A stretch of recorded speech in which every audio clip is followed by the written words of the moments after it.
I learned a new skill, and it cost me everything. I learned a new skill, and it cost me everything. I only signed up for the experimental education program because I was desperate. I'd been out of a job for 4 months, and I had no savings left. I was going to be homeless in a matter of weeks, so I started lying on my resume. I put whatever I thought companies wanted to see. Eventually, I scored an interview, and they actually gave me the job after I confidently walked in and bullshitted my way through.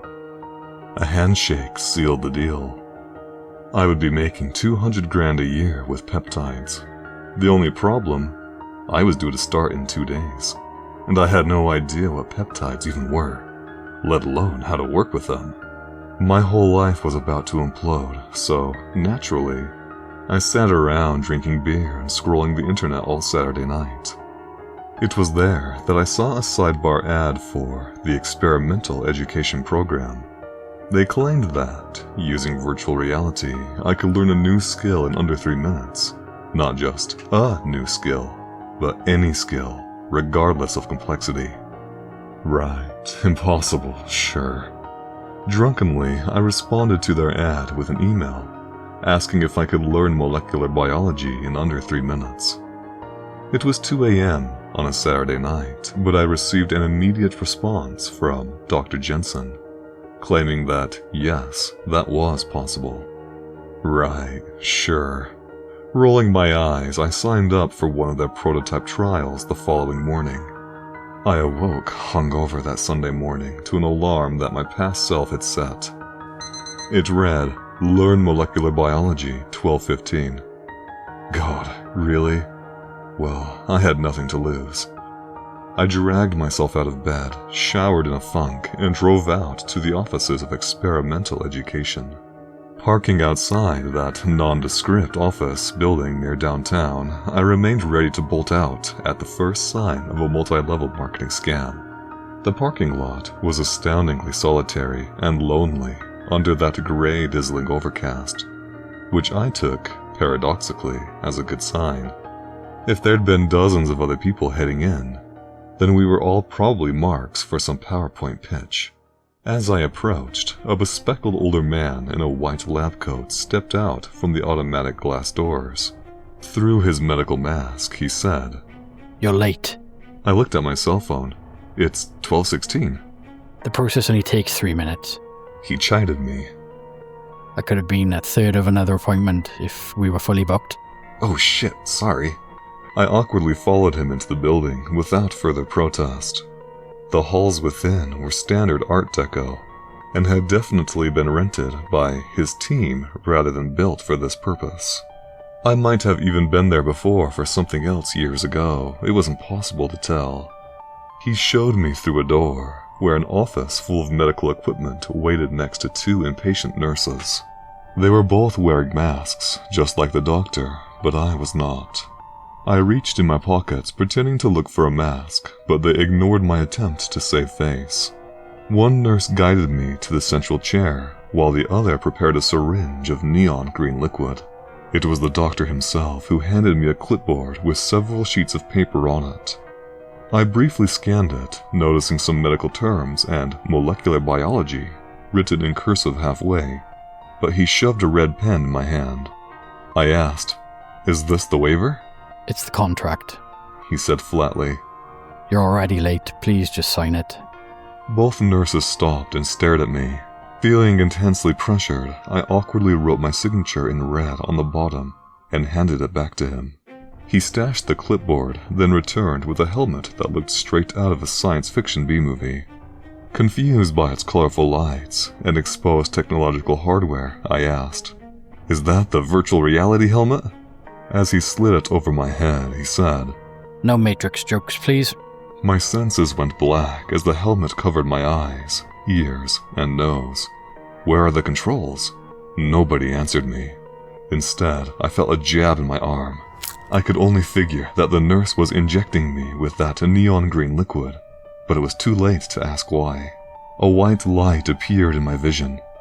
First an intense dot, but then expanding into an all-encompassing flare that simultaneously numbed me and made me feel like I was rising out of my body. Heat needled every inch of me, and then I sat up. I was in a white-walled room only slightly bigger than my college dorm room back in the day. The bed underneath me was thin and uncomfortable.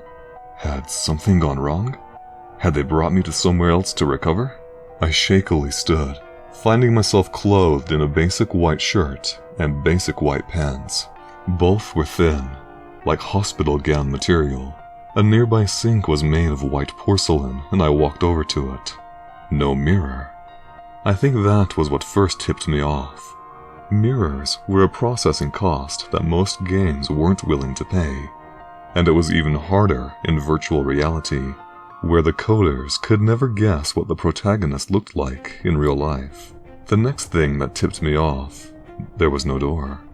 There was no actual way to enter or leave the white-walled room. The only other thing present was a white table stacked with books. Out loud, I said, "Holy crap, am I in a virtual reality right now?" My voice sounded normal. My hands and arms seemed to be my own.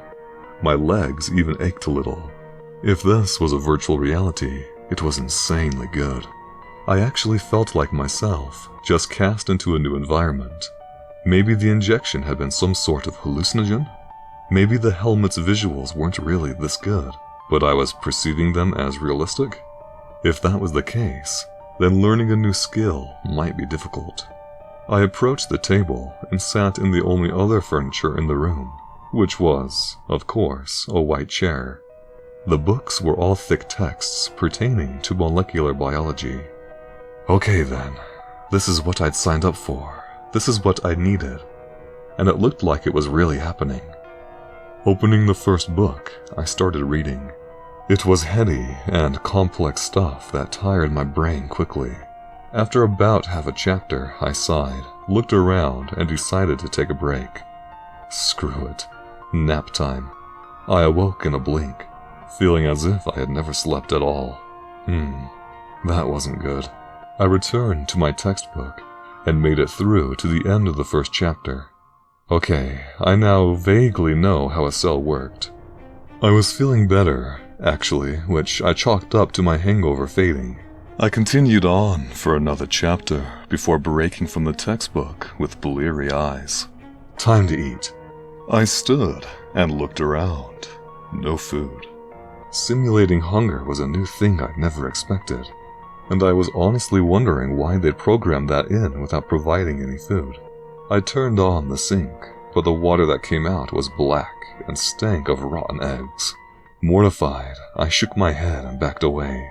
I reclined on the bed and slept again, but I woke up with a start, feeling like only a split second had passed.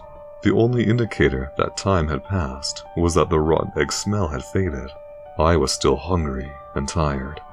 As great as this simulation was, it was terrible in certain very fundamental ways. Maybe that was up to me to point out when I gave feedback. After all, this was the prototype. I returned to my textbooks, pushing through what learning I could until my hunger, thirst, and tiredness became too distracting. They'd created something amazing here, and I was indeed learning molecular biology. But was I supposed to read this entire stack of textbooks while starving, parched, and sleep-deprived? I needed to do this for my new job, so I kept at it, forcing myself to focus. I actually finished reading and understanding the first entire textbook before the screaming inside my body became too overwhelming to continue. Maybe the information from the single textbook I'd read would be enough to fake my way through a Monday morning. I had to give up on this. Standing, I tried to speak. Instead, I coughed. I hadn't spoken in how long? I couldn't tell. After a few more coughs, I said weakly, "I'd like to leave now." Nothing happened. End the simulation. Still nothing. Okay. Computer, freeze program? Nope. I shouted. Existence is paused. Just silence and white. The long-shot quote had failed. My heart hammered painfully in my chest as I began to realize that there was no way out. I'd entered this experiment to learn molecular biology, and that was what I was going to have to do. As I sat and forced myself to read, I started fearing a time limit. My body was slowly but surely getting weaker and shrinking from starvation. The hunger burned, making me aware of the very engine of life inside myself as it consumed calories. I wasn't dying because this wasn't real, but the thirst was driving me mad. I turned the sink on a few times, desperate to drink the black water that stank of rotten eggs. But I couldn't make myself do it, even in the darkest depths of my agony. Sleep was pointless. I became a husk. I sat, I studied textbooks, and I flipped pages slowly with emaciated fingers. That was all I was, for what felt like months. It wasn't enough to read the textbooks. I had to understand them too. Learning while mostly insane from hunger and thirst and insomnia felt like a monumental task. I was certain that I was never going to escape. The program would never end. This would be it, for me, forever. I spent an entire week screaming, to no avail. Let me out! No! I want to get out! I need to go! I raged at the walls, chipping away at them, just uncovering more white plaster. I was perpetually dying, but never actually ceasing to exist. I broke the sink, and the black rotten egg water spewed onto the floor, then down a hard-to-see white drain. I sat in the stench, my feet wet, and continued to learn. What other choice did I have? This was never going to end. I flipped through pages for eternity, truly giving up on the concept of escaping, right up until I closed the final book. When the helmet lifted away, and I found myself in that room with the 2 nurses and the doctor again, I sat in a disbelieving daze. The doctor asked, How was it? I stared down. My hands were normal again. My arms had their former strength. I touched my face, finding that I was not a husk. Wide-eyed, I fixated on his question. It was horrible. I was starving and thirsty and tired the entire time. He nodded. That's a manifestation of the cost of thinking so rapidly. You just experienced 7 months of intense thought and learned in 3 minutes. He nodded at the empty syringe in the nurse's hand. That liquid we injected you with contained concentrated neurochemicals, electrolytes, vitamins, and the like. We were hoping it would lessen the pain involved. I grabbed his arm. It was the worst thing I've ever been through. Yes, but you did learn molecular biology like you wanted. Thinking it through, I realized I had. Then that's a success. All that's left is refining the technology. I let go of his arm and grimaced apologetically. Rising shakily, I wandered for the door. They didn't even lead me toward the front of the building. The 3 just went about their business, readying the room for their next subject. I wasn't even sure how I got home. I just lay there all evening and all night, staring at the ceiling as intense trauma rushed around the edges of my awareness. When my alarm went off to wake me up for the first day of work, I was still just lying there with my eyes open. But I did know molecular biology. I was already dressed. I just dragged myself up, drove to my new office, and floated through my first day at my new job. They gave me some training, and I actually understood the science. What I didn't understand was how experimental education's technology was even possible. The naive young version of me that had gone into that building would have never questioned the fundamental technologies at play, but they just forcefully taught me everything I needed to know. All day long, instead of doing my job, I thought about just how powerful that neon green liquid would have had to have been to do what they claimed. The brain was the most expensive engine in the human body, and running it for 7 months would require far more than a syringe, no matter how densely packed the contents. That night, I remained awake, still staring at the ceiling. I hadn't slept in 7 months, so closing my eyes and trying to do it still felt unnatural. The nightmare I'd gone through felt simultaneously like an eternity and a mere instant. I just kept coming back to the same question. How? I tried to ignore that persistent question, and I did manage to take some fitful naps filled with flashback sensations to that white-walled room, but I only made it 2 more days before I couldn't take it any longer. That Wednesday, I drove back to that office long after it had closed. The front door was locked, but the signs for experimental education were still up. Returning to my car and fetching a tire iron and a bag, I carefully crept around the corner, along the shadowed side of the building, and toward the back. There, in the darkest and quietest corner of the alley, I found a low window that would serve. Was I really going to do this? I had to know. The tire iron shattered the window with just a light tap. I winced. Somewhere, a dog barked. I waited, but nobody human seemed to have noticed the sound of falling glass. Steeling my resolve, I carefully lowered myself into the basement. In the dark, I felt my way past stacked chairs, tables, and other generic office equipment. Nearing the dim light of the stairwell, I felt something soft, warm, and wet. It was fabric, but it was a dead person. He groaned, and I hurriedly backed up. Standing there in the dark, I waited, terrified. I was busted for sure. Someone had found me, right?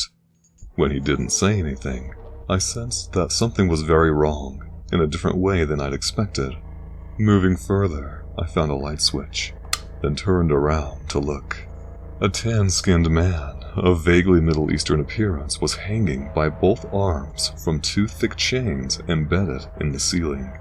He was wearing a black business suit that had been sullied by assault, and long trails of blood, both dried and fresh, ran from his head, ears, and neck. It was immediately obvious that someone had beaten this man half to death and chained him here in the basement of this office building, but knowing that only made me feel even more frightened. He blinked awake, and his eyes settled on me. I would have expected him to seem hopeful, but his gaze held only defeated apathy. Noticing his silence, I moved forward and pulled a bald cloth from inside his mouth. He spit blood, then looked at me with sullen askance. I prompted, do you need help? I couldn't place his accent. He said simply, Release me. Yeah, of course, I said quickly. I'll go get help. No. He responded wearily. Sorry, what? You don't want me to get the police? You have to make the choice to release me yourself. I hesitated. What the hell does that mean? Of all the responses he could have given, I didn't expect a laugh.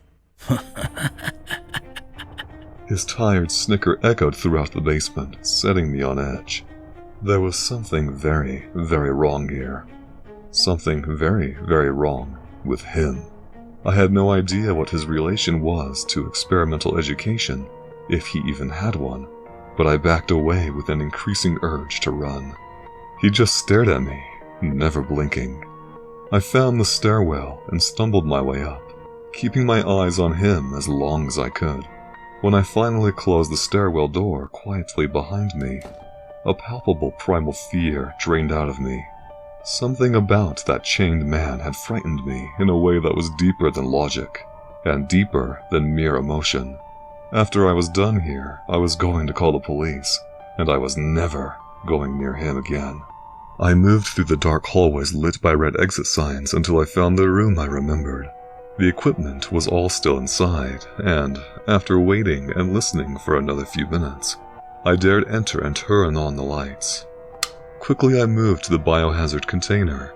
A whole pile of used syringes lay within, and I could see neon green glimmering in most of them. I picked out a handful and threw them in my bag. I could take them to someone for analysis later. Next, I found a stack of waivers. No, not waivers. They were contracts, exactly as the doctor had said. They were written in odd archaic legalese, and while I could recognize some language pertaining to learning skills and to amenities provided, that mentioned a bed, a table, and a sink, the rest made no sense to me. What the hell was I reading? Why had I been asked to sign this? Stuffing them in my bags as well, I moved on to the crown jewel of the room, the virtual reality helmet. Lifting it high, I examined it closely. I looked for cords, but there were none. I opened the back panel, but it only contained a few batteries to power the lights on the outside. Prying at a bit of the outer hardware, I popped off some pieces that looked like computer chips. They weren't connected to anything. None of it was connected to anything. The helmet, the goggles, the ear covers, it was all fake. It was nothing. The helmet looked like a B-movie prop, because it was. Then what the hell had I experienced? I had absolutely gone somewhere. I had spent 7 months starving and thirsting and sleepless. I had learned an entire field of study in 3 minutes. Or had I just imagined it all as part of some mental experience? Of course, it wasn't virtual reality at all. It had to be some sort of new superdrug. The neon green liquid would hold the answer. Clutching my bag, I readied myself to escape the building, which meant another encounter with that man in the basement. I stepped quietly down the stairwell, but he already knew I was there. He watched me with icy eyes as I passed. I paused below the window, wondering if I could really just leave him here. He said, with genuine hate, Your suffering will be legendary. I turned, locking eyes with him. His anger turned slowly into an understanding grin. Oh my. It already was. Wasn't it?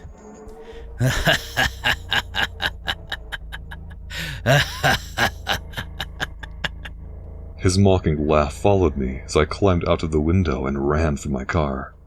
I didn't call the police. Something about him had been far too strange. I just sat at home the rest of that night, catching what nightmare-filled sleep I could, and then brought some of the neon green liquid to a coworker the next day for analysis. Then, I did my best to get on with my life. My sleep was tortured. I was constantly on edge, and I was fearful at random times. But I finally had a job. My landlord was coming around asking for rent. I told him I'd found a position and was about to get paid, but he reminded me that I was already extremely behind and very close to eviction. No problem. It was almost payday. Except, when payday came the next week, I opened my paycheck to find a statement for $0. Of course, I went to see my boss, who then looked at me with confusion. He said, Didn't you read your hiring contract? Training is unpaid, and you're training for the first month. I had not read that. No. I tried to argue, but he dismissed me. I went home with a gnawing sense that my life was about to implode. When I faced my landlord and told him it'd be another few weeks, he grew angry, and he told me I was done. I argued that he couldn't do that, but he told me to read my lease, and he took my key right from my hand. What else could I do? I wandered onto the street and found a bench to sit on. I had no money and nowhere to go. How the hell could this have happened to me? I'd always tried to work hard and do my best, but now I was sitting on a park bench, homeless. The world seemed to know somehow. Every dog that passed barked at me as if it was afraid.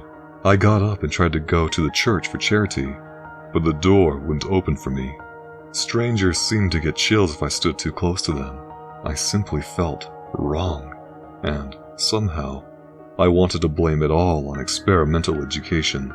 It didn't take many days like that for my boss to fire me. When I asked why, he said, No, your work is fine. You just smell, and you look like shit. You come off like a homeless guy. I am homeless because you're not paying me, asshole. I shot back, finally snapping. Why should I pay you? He asked. I'll just keep getting free months off people, since they can learn the skills to do this job in 3 minutes. Just like you. You're completely replaceable. He made a noise of disgust and stalked off after threatening to call security if I wasn't out in 10 minutes. He knew about experimental education. He knew I'd gone. How? I gathered my few things in a box, wondering how my life had come apart so forcefully. On my way out of the building, my coworker stopped me. Hey man, you know that green stuff you gave me? I took a look at it. It doesn't matter anymore, I told him, too overwhelmed to care. He briefly gripped the edge of my box. You should be more careful with that stuff. It's lethal. I froze. Lethal? They use those chemicals in executions. He insisted. Pulling my box away from him, I shook my head. I was injected with that. I'm still alive. No way. This stuff induces brain death almost immediately. You'd need to have a counter-injection in like 3 minutes or less, or you're not coming back. What? 3 minutes? That knocked me out of my darkness. I told him I'd be careful. Then, I hurried to my car. Something was snapping into place for me. Experimental education hadn't been using virtual reality at all. The truth was far darker and more twisted than I could have ever guessed. I drove back to their office building and waited until I saw the doctor and nurses leave. The back window had been hastily patched with wood, but I removed it with my tire iron. Then, I slipped inside. The strange and frightening man was still chained within. His head was leaking fresh blood from a recent wound, but he was smiling as I approached. I held my contract in my hand. I read it. Good. He said with a grin. What did you learn? Now that I finally understand what they're actually doing, the archaic language makes sense, I told him. They're killing people. They killed me. At least, for a little while. Then they brought me back with a counter-injection. But I signed a contract for the experience I would have while dead. I pointed at his head wound. The red pen. It was filled with your blood, wasn't it? His grin widened into a smirk. You're beginning to understand. Those assholes, I replied, filled with equal parts admiration, disgust, awe, and hopelessness. They actually managed to commoditize the human afterlife. They actually managed to turn hell into a product. Just another way to make us even more expendable. He nodded, his eyes filled with animal fire. If I free you, I said slowly, the same fire raging in me, what will you do? I'll kill them. He replied, genuine in his anger. Then I'll kill their masters. And their masters. Right up the chain until I reach the true monsters. I will topple this world, one brutally torturous murder at a time. I will burn it all down and sink humanity into a lawless age of darkness. I didn't need to look for the key to his chains. In a sense, I already had it. I touched my contract to the metal links, and they rusted away. All I had to say was, good. The following YouTubers helped to voice tonight's video. Dexter as the prisoner, Campfire Chronicler as the boss, Sir Daunting as the concerned coworker, and We Are 818 as the doctor. Each of these YouTubers have a horror narration channel of their own that I personally listen to and recommend. You can find links to them in the description. I also want to thank Myuu and Morgan Goodman, whose music I used, and M59Gar, who wrote the original story. Lastly, I'd like to bring everyone's attention to the fact that another YouTuber has been demonetized. This time it was Macabre Horror, and just like with all the other narration channels that I've been talking about in this whole messed up situation, they are a real person, and there's really no reason for them to be demonetized. For anyone interested in helping me help them out, I'm going to put their YouTube, Spotify, etc. in the description. If you could swing by and show them support, that would be much appreciated. Thank you.